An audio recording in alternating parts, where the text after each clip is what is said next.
भारत के सभी राज्यों की खबर। खबर एसएनएस न्यूज चैनल पर, खबर जो आपको रखे सबसे आगे।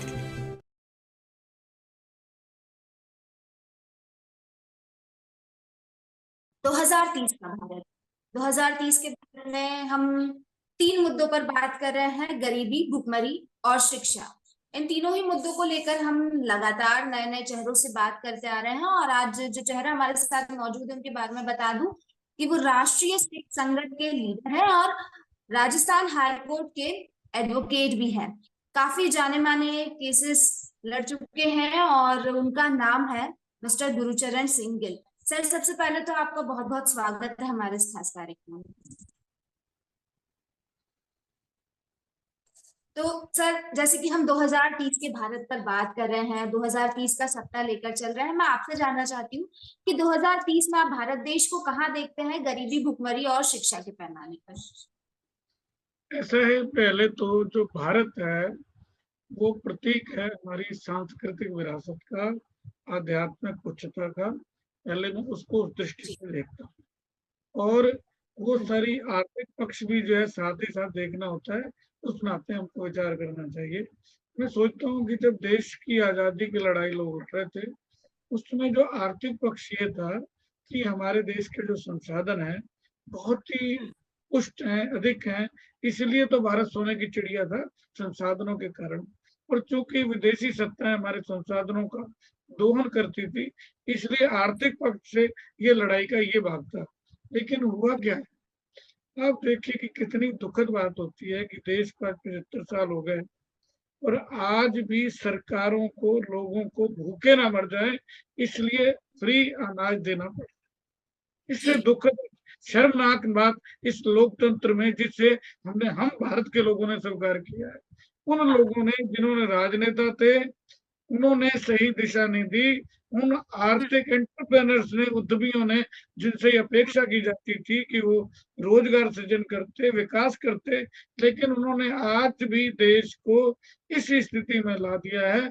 हमको फ्री वीक जिसको लोग कहते हैं, उसके कारण हमको बिजली फ्री देनी पड़ रही है, अनाज फ्री देना पड़ रहा है। और दुखद बात क्या कि अनाज ना बांटा जाए तो लोग भूखे मर जाए। तो ये एक बहुत ही शर्म और दुखद ना। तो सर, अगर देश की ये स्थिति है कि मुफ्त में राशन देना पड़ रहा है, मुफ्त में बिजली देनी पड़ रही है, अगर ये ना बांटा जाए, ना दिया जाए, तो लोगों का गुजारा मुश्किल हो जाता है, तो क्या 2030 तक भारत शून्य गरीबी और शून्य भुखमरी के पैमाने पर पहुंच पाएगा? ऐसा है कि देखिए ये सारा राजनीति नेतृत्व पर निर्भर करता है, क्योंकि आज के समय वैसे भी कभी भारत में राज्य सत्ता का इतना भाव अधिक वो नहीं होता था। आम समाज स्वयं ही खड़ा होता था और उसी हिसाब से विकास होता था।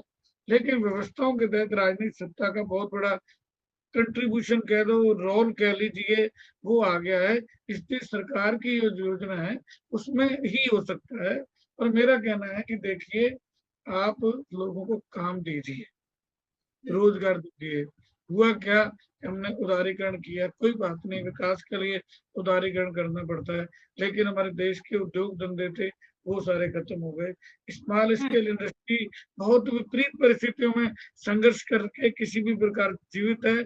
और यहाँ से बड़ा दुखद पहलू है, ये नंगा सच है कि आज हमारे बहुत सारे व्यापारी चाइना से सस्ता माल तैयार कराकर यहाँ सप्लाई कर रहे हैं। They became the traders, entrepreneur नहीं रहे, लोग उद्यमी उद्यमी नहीं रहे। ये बड़ा दुखी की बात है। अगर जब तक कारण क्या कि इन्फ्लेमेशन क्या है, जब हमारा नेशनल उत्पादन हो जाता है तो वास्तव में जो हमारी पूंजी होती है उसकी कीमत में डिवेल्यूएशन होता है। हम अगर उत्पादन बढ़ाएंगे तो निश्चित ही हमारे रुपए की कीमत बढ़ेगी। कभी 1947 में $1 और $1 बराबर था, हमने कहाँ चले गए। आज हम स्थिति क्या कि हमको बड़ा खुशी होती है कि 10 पैसे ऐसा खड़ा हो, रुपया खड़ा हो गया। तो ये एक विचार करने की बात है देश के उन लोगों के लिए जिन्होंने नेतृत्व दिया है, चाहे उद्यमी के नाते, प्रशासनिक के नाते। मैं आपको कहना चाहता हूँ कि मैं चूंकि गवर्नमेंट में भी रहा, मुझे लगभग 11 साल एडिशनल एडवोकेट जनरल के नाते मैं ब्यूरोक्रेट्स को देखता हूँ। संगठन के नाते मैं मजदूर लीडर भी रहा, भारतीय मजदूर संघ का राजस्थान का प्रदेश अध्यक्ष रहा। उस दृष्टि से भी देखा तो मैंने ये देखता हूँ, आम आदमी के नाते भी सोचता हूँ कि वास्तव में आम आदमी की स्तर को बढ़ाने के लिए, उनका जीवन स्तर बढ़ाने के लिए प्रयास नगण्य हुए हैं, बल्कि उनके साथ धोखा दिया जा रहा है उनके नाम हाँ पर। आज क्या कि पहले पाप और पुण्य होते थे, आज हाँ पुण्य के नाम पर भी बहुत सारी कैटेगरी हो गई है। देखने में मैं पुण्य कर रहा हूँ, लेकिन मैं अपना घर भर रहा हूँ। चाहे वो राजनेता है, चाहे वो ब्यूरोक्रेट्स है। ब्यूरोक्रेट्स भी स्थिति क्या मैंने देखा, एक बात मैं आपको बताऊं, कोरोना के दौरान मुझे गांव में रहना पड़ा, क्योंकि डॉक्टर ने मना किया था। मैंने देखा बड़े से बड़ा जमीन वाला व्यक्ति, अगर उसके परिवार में कोई नौकरी नहीं करता है, तो आज भी पक्के घर में तो आ गया है, लेकिन उसकी कोठी नहीं है। और एक गांव का एक पटवारी जो होता है, अगर एक गांव का चपरासी जो नौकरी करता है, उसका घर का पक्का होता है, कोठी होती है, कहाँ से आ गया? इसका मतलब हमारे ही संसाधनों का, जो देश के संसाधन है, हमारे समाज के, भारत के लोगों के संसाधन है, उनको बे तरीके से लूटा जा रहा है, अपना घर भरा जा रहा है। ये भ्रष्टाचार चरम सीमा तक देश के अंदर है, और बड़ी पीड़ा होती है मन में कि ऐसा क्यों हो रहा है। तो मतलब आपकी बातों से तो सर ऐसा लग रहा है कि आप ऐसा कहना चाह रहे हैं कि आज जैसी स्थिति है देश की 2030 तक बेहतर पैमाने पर नहीं पहुंच पाएगा देश। ऐसा है कि आशावादी तो मैं हूँ, तो जीवन में हाँ आशा होता है, मैं नेतृत्व पे अपेक्षा भी करता हूँ। कम से कम हमारे जो नरेंद्र मोदी जी हैं, प्रधानमंत्री हैं, उनके बारे में एक बात तो निश्चित रूप से कहा जा सकता है कि उनके चिंतन में, उनके क्या नाम है, विचारों में व्यक्तिगत आर्थिक स्वार्थ नाम के तो कोई बिंदु नहीं। वो कोई भी ऐसा काम नहीं करते। एक प्रतिष्ठा प्राप्त करना, एक समाज रिकॉग्निशन प्राप्त करना, ये मानवीय स्वभाव हो सकते हैं, लेकिन आर्थिक लाभ के लिए उनका नहीं कहीं भी लगता है कि उन्होंने किया है। इसलिए अगर उस ओर ले जाएंगे और अगर वो वरीयता रख देंगे, तो जी निश्चित ही होगा कि देश अच्छी स्थिति में जा सकता है। जी बिल्कुल। यहाँ पर जैसे आपने बात कही कि अनाज मुफ्त में बांटा जा रहा है, तो उसमें ये बात निकल के आती है कि मुफ्त में राशन, जब इलेक्शन आते हैं तो मुफ्त में ये बहुत सी रेवड़ियों के ऑप्शंस आपको देखने को मिलेंगे, अलग अलग राजनीतिक पार्टियां देती रहती हैं। तो इसके अलावा और कोई ऑप्शन नहीं हो सकता है क्या? आखिर आपने खुद कहा कि सिचुएशन ऐसी आ गई है कि मुफ्त में देना पड़ेगा, लेकिन क्यों? इसके पीछे कुछ और सोल्यूशन ही निकल सकता है क्या? अंत में आपने मेरी बात को कह दिया, मेरी पीड़ा को। मेरा ये विरोध नहीं है कि अनाज मुफ्त बांटा जा रहा है या कुछ चीजें मुफ्त दी जा रही हैं। मेरा तो पीड़ा ये है कि देश के 75 वर्ष हो जाने के बावजूद भी आज हम भारत के नागरिक जिन्हें कहते हैं, जिनके संसाधनों का अधिकार है, उन लोगों की आज स्थिति ये हो गई कि अगर आप अनाज ना दे तो भूखे मर जाए। तो ये अच्छी स्थिति नहीं है। मैं केवल उस पक्ष को रखना चाहता हूँ, मुफ्त बांटने का विरोध नहीं कर रहा मैं। परिस्थिति ऐसी, उन बांटने तक आपने ला दिया लोगों को कि वो सर विपक्षी दल अनाज। तो कहता है कि विपक्षी दल तो कहता है कि 10 साल में क्यों कुछ नहीं बदल लिया? अगर हमने इतने सालों में खराब किया है तो 10 साल में क्यों नहीं अच्छे चेंजेस आ गए? ऐसा है कि मैं राजनीतिक विश्लेषण तो नहीं करना चाहता, लेकिन मैं लंबे समय से, चूंकि मैं सार्वजनिक जीवन में रहा हूँ, विद्यार्थी जीवन से रहे थे, लेकिन इस वर्तमान सरकार के अंदर जो लोग हैं, उनमें एक चारित्रिक उच्चता अपेक्षाकृत ज्यादा है ना। इसलिए वो कोशिश कर रहे हैं, और उनका प्रयास रहेगा तो निश्चित ही एक अच्छी चीज सामने आएगी, ऐसा मेरा पूरा विश्वास है। ठीक। सर शिक्षा की बात करते हैं, क्योंकि शिक्षा भी एक मुद्दा है जिस पर हम लगातार बात करते आ रहे हैं, और जाहिर है कि अगर शिक्षा का स्तर बेहतर होगा तो बाकी चीजों में भी बेहतरी देखने को मिलेगी। तो शिक्षा को लेकर आपके क्या ख्याल है? जो इस वक्त भारत देश में शिक्षा मिल रही है, क्या वो शिक्षा एक बेहतर शिक्षा कंसिडर की जा सकती है? ऐसे कि देखा जाए तो किसी भी लोकतंत्र में या किसी राज्य सत्ता, भले तानाशाही क्यों ना हो, उससे जो आवश्यकता की महसूस की है, रोटी कपड़ा मकान एक साधारण चीज है, उसके बाद आती है शिक्षा और चिकित्सा। आप देखिए कि इसका दूसरा पहलू क्या होगा, जितना कमर्शलाइजेशन शिक्षा का हुआ है और जितना कमर्शलाइजेशन चिकित्सा का हुआ है, ये सरकार की नीतियों का दोष है कहीं ना कहीं। क्यों कि हमने, देखिए, सबसे अच्छा अध्यापक सरकार की नौकरी में चयनित होकर आता है, लेकिन हम आम आदमी की मानसिकता भी इतनी गिरी हुई है, मैं कहता हूँ उनको लगता ही नहीं कि देश मेरा है, इस समाज के लिए मेरी भी कोई जिम्मेवारी है। उनकी मानसिकता गिरी हुई है कि वो अध्यापक पढ़ाता ही नहीं है।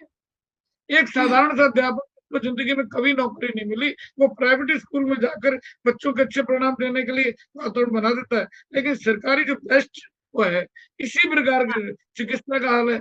आपने औद्योगिकरण कर दिया, कमर्शियल नहीं, ये औद्योगिकरण हो गया चिकित्सा और शिक्षा का, और लोग पैसा कौन बना रहे हैं। समय नहीं है, नहीं तो मैं सारे आंकड़ों शायद बता सकता हूँ कि किस तरह सरकार की नीतियों का भी दुरुपयोग किया जाता है। अभी मैं आपको बताऊं कि सरकार ने ये योजना बनाई कि इंश्योरेंस करेंगे, पर हो क्या रहा है, इलाज नहीं हो रहा, धंधा हो रहा है। एक व्यक्ति मेरा फ्री इलाज चलता है, मुझे आईसीयू जाता है, ओवर हो रहा है, जाता है, नाम कौन उठा रहा है? हाँ जी, सरकार की नीतियों का दुरुपयोग हो रहा है। तो मैं ये जानना चाहती हूँ ये दुरुपयोग कर कौन रहा है, कौन जिम्मेदार है आखिर इसके लिए? क्योंकि सरकार तो लगातार नई नई योजनाएं लेके आ रही है, ठीक है, लगातार योजनाओं का लाभ भी मिल रहा है लोगों को, फिर भी दुरुपयोग होता नजर आ रहा है। विकास उस लेवल का दिखाई नहीं दे रहा है, जिन जरूरतमंदों को चीजें कई बार मिलती नहीं है, वंचित रह जाते हैं। तो दुरुपयोग करने का जिम्मेदार कौन है? ऐसा व्यवस्था जिसमें सामूहिक रूप से सभी जिम्मेदार व्यक्ति भी है। मैंने जो आपको कहा कि अध्यापक बनता है, चिकित्सक बनता है, लेकिन अपना बड़ा एस्टेब्लिशमेंट खड़ा करना चाहता है, सेवा की बात नहीं करता। अध्यापक अच्छे नागरिक तैयार नहीं करता, अच्छा विद्यार्थी तैयार नहीं करता। और जो सरकार है इस पर मॉनिटर नहीं कर देती है, सब होने दे रही है। उनको क्या प्राथमिकता इस प्रकार की बढ़ गई है कि उनको सत्ता में कैसे बना रह सकता है, उसके जोड़ तोड़ में सारी अपनी शक्तियां, अपनी समझ और लगानी पड़ रही है, बजाय इसके कि ये सोच लें कि दोबारा हम सत्ता में आए या ना आए।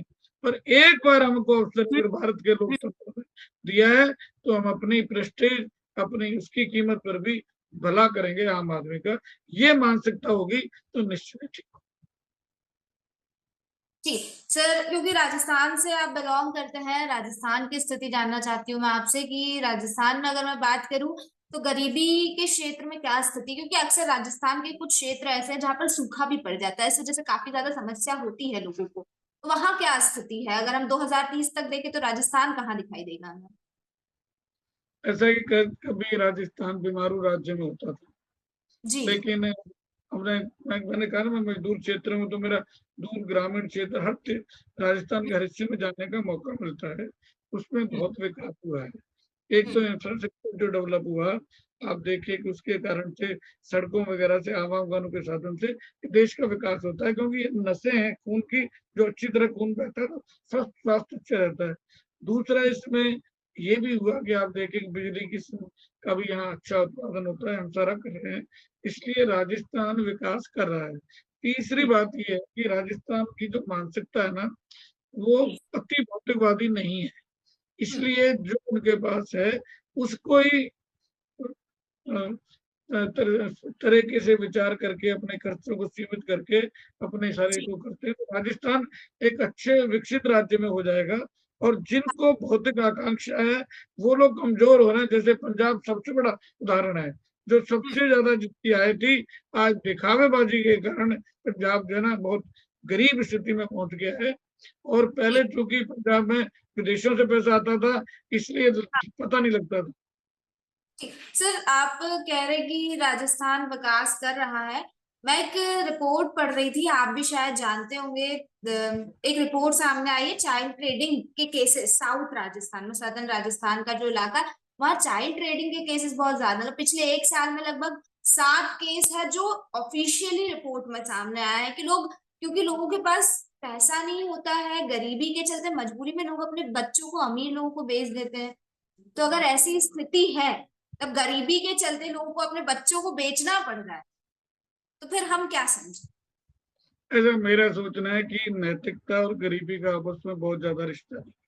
नैतिकता हमारी मानसिक स्थिति है। आप देखिएगा गरीब लोग इतने भ्रष्ट नहीं है, जो पैसे वाले और भ्रष्ट हैं, वो उनको इस तरह का प्रलोभन देकर उनका दोहन करते हैं। वरना आम आदमी ममता की दृष्टि से राजस्थानी लोग अभी भी परंपरावादी हैं।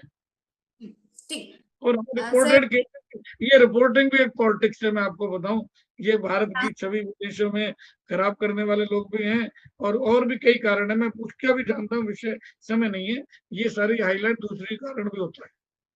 बिल्कुल बिल्कुल ठीक है सर, क्योंकि समय की कमी है, एक आखिरी सवाल पूछना चाहूंगी और जल्दी से आपसे उस चीज का जवाब चाहूंगी कि एक आम आदमी का 2030 के भारत में क्या कंट्रीब्यूशन होता है, क्योंकि सरकार तो अपने स्तर पर काम कर रही है, लेकिन 2030 का भारत सपना सिर्फ सरकार पर निर्भर रह के पूरा नहीं हो सकता, सबका सपना होना चाहिए वो।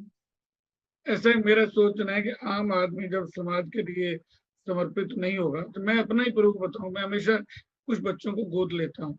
गोद लेने का मतलब ये है कि भी उनकी हमारी नौकरानी है, जैसे हमारी अड़ोसी पड़ोसी कोई है, गरीब है, घास काटने वाला है, हमारे यहाँ पार्क की काम करती है, उनके बच्चों के हम कम से कम स्कूल की पढ़ाई के हम खर्चा अपने आप से वहन कर लें, तो हम उसको दे सकते हैं, छोटा उसको संस्कार दे सकते हैं, तो निश्चित ही भारत का विकास होगा। क्योंकि हम सारे सोच, एक उदाहरण देना चाहता हूँ कि एक बार मेरा निजी घटना है कि एक गुंडे बदमाश ने 15 अगस्त के दिन सारा बाजार बंद करवा दिया, और लोग इकट्ठे होकर ये कह रहे थे कि पुलिस वाला नहीं आया, पुलिस वाली क्यों नहीं आई, सरकार क्या कर रही है। मैंने वो डंडा उसका पकड़ के ना उसको दिखाया, भाग गया। हम क्या कर रहे हैं ये देखने की बात है। हम क्यों तमाशबीन बने, सरकार से सारी अपेक्षा करें। हम कुछ बच्चों को गोद लें, कुछ बच्चों को आर्थिक स्तर उठाएं, तो निश्चित ही भारत विकसित होगा। तो जब तक नई पीढ़ी आर्थिक रूप से सक्षम नहीं बनेगी, कितने फ्री भी बांटिए, भारत गरीब ही दिखा रहे। बिल्कुल सर बिल्कुल, आपकी इस बात से मैं एकदम सहमत हूँ कि मुफ्त में चीजें बांटने से इंसान कहीं ना कहीं और आदत हो जाती है फिर मुफ्त का चीजें खाने की। तो जब तक आर्थिक रूप से सक्षम नहीं बनेगा देश, तब तक देश सफल नहीं बनेगा, और उस देश को सफल बनाने में हर एक इंसान की भागीदारी होनी चाहिए, देश के हर एक नागरिक की भागीदारी होनी चाहिए, तभी जो 2030 का सपना है वो साकार हो पाएगा। आपका बहुत बहुत धन्यवाद सर, आप हमारे साथ जुड़े, अपना समय हमें दिया, बहुत बहुत धन्यवाद। आपका भी धन्यवाद, आपने मेरी मन की बात कहने का मुझे मौका दिया, बहुत बहुत धन्यवाद। Thank you.